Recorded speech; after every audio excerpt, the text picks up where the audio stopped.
The National Security Advisor, General Babagana Munguno, was absent from a meeting between President Muhammadu Buhari, service chiefs, and the Inspector General of Police, Mr. Mohammed Adamu. Others who attended the meeting, which held behind closed doors, were the Chief of Defense Staff, General Abayomi Olonishakin, Chief of Army Staff, Lieutenant General Tukur Buratai, Chief of Air Staff, Air Marshal Siddiq Abubakar, and Chief of Naval Staff, Rear Admiral Ibok Ete Ekweibas. In the meantime, the federal government is accusing the Boko Haram sect of targeting Christians in a bid to cause a religious war in the country. ISWAP have changed tactics. The Minister of Information and Culture, Alhaji Lai Mohammed, said this at a media briefing. In the wake of a renewed onslaught by tireless military against Boko Haram and their ISWAP allies in recent times, the insurgents have apparently changed their strategy. They have started targeting Christians and Christian villages for a specific reason, which is to trigger a religious war and throw the nation into chaos. Apparently, they have realized how emotive and divisive religion can be when exploited by unscrupulous persons. We want to therefore appeal to our religious leaders, both Christians and Muslims, not to fall for this desperate move by the insurgents. We appeal to them not to allow them to divide us as a people and weaken our resolve to deal decisively with the insurgents. In addition, we must also give our unalloyed support to the military, which has also upped the ante against the insurgents. The resort to the increasing use of guerrilla tactics by the insurgents is a sign of weakness on their part. To the judiciary, the Federal High Court has sentenced a former National Publicity Secretary of the People's Democratic Party, Mr. Olisa Metal, to 7 years imprisonment for engaging in money laundering and corruption.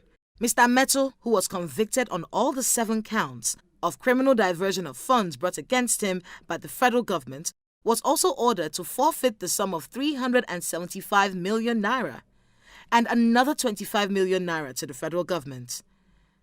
Staying with the courts, the Supreme Court has dismissed the applications for a review of its judgment, which nullified the victory of the All Progressives Congress in the last governorship election in Bayelsa State. A 7-man panel of the Apex Court, led by Justice Sylvester Nguta, described the applications filed by the APC and its governorship candidate, Mr. David Lyon, as vexatious, frivolous, and constituted a gross abuse of court processes.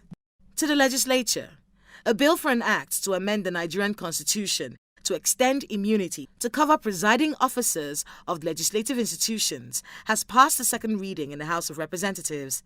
The bill, which was sponsored by Representative Odebumi Olusegun, was supported by a majority of the lawmakers, who say it is important to safeguard the sanctity of the National Assembly. What about the political crime in this country?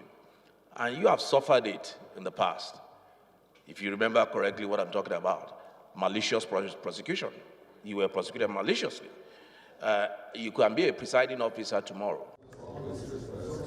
The chairman and commissioner of the National Assembly Service Commission have been sworn in by President Muhammadu Buhari with a promise to work towards a more effective national legislature. The 12 officers took their oaths before the commencement of the weekly Federal Executive Council meeting. Our role is to try to improve their capacity, to give them all the necessary wherewithal to make sure that they perform very well, so that the legislators will find their work easy and simple. So we are determined to make sure that we have a high caliber staff in the National Assembly that will do that assignment. Staying with the council meeting, the federal government has approved the award of 2 road construction contracts in Sokoto and Jigawa, linking the states with the border at Niger Republic. This is one of the approvals of the council at his meeting presided over by President Muhammadu Buhari in Abuja.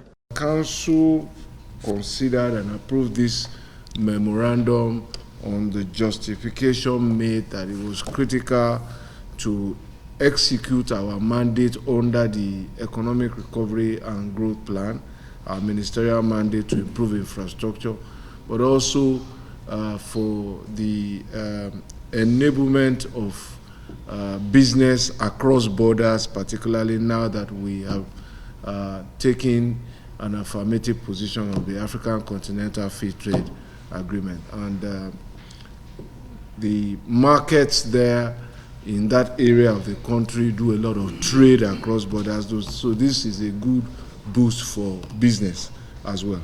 The National Economic Council has ordered a forensic audit of all accounts run by power distribution companies across the country.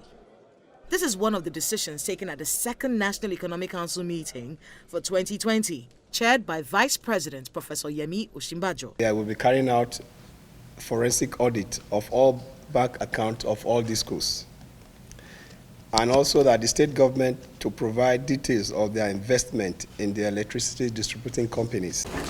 Ahead of its second cycle of peer review, Nigeria has implemented most of the recommendations in the report of the first African peer review mechanism carried out in 2008. This much was revealed when President Muhammadu Buhari received in audience a team from the APRM, led by the chairman of the National Governing Council, APRM Nigeria. We introduce policies, programs, and projects that focus on creating an inclusive and diversified economy, eliminating corruption and restoring peace to conflict areas. Improving the skills of Nigerians to create a better quality workforce for the country is one of the many projects of the Buhari administration. And to achieve this, the Vice President, Professor Yemi Osinbajo, has inaugurated a National Skill Council, which he heads with the Minister of Education, Mr. Adamu Adamu, and Mr. Aliko Dangote of the Dangote Group as co-deputy chairman of the council. One of the critical questions that arises all the time is employability, the employability of our young men and women. And it's becoming increasingly evident that it's not enough to have a certificate of some sort or to have some kind of qualification.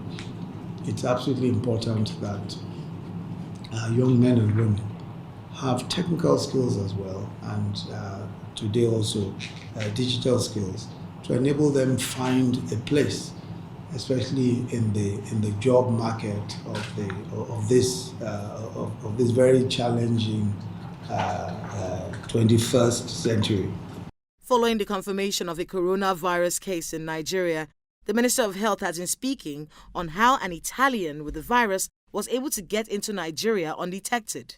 Addressing a news conference, the minister says the equipment at the nation's airport are not able to detect the virus within the first 5 days of infection, because many infected people do not show any symptoms within those days. This case that came in now was brought to my notice after the NEC meeting, and at the time they brought to my notice, they were in fact still waiting for the laboratory result. They had already sent it in and said, we have a suspected case. We are waiting for the lab result. And immediately lab result came late in the night, where it was transmitted to me. And of course, I informed the presidency that this is what we have seen. We have started working to identify all the contacts of the patient since he entered Nigeria, and even those who were with him on the aircraft.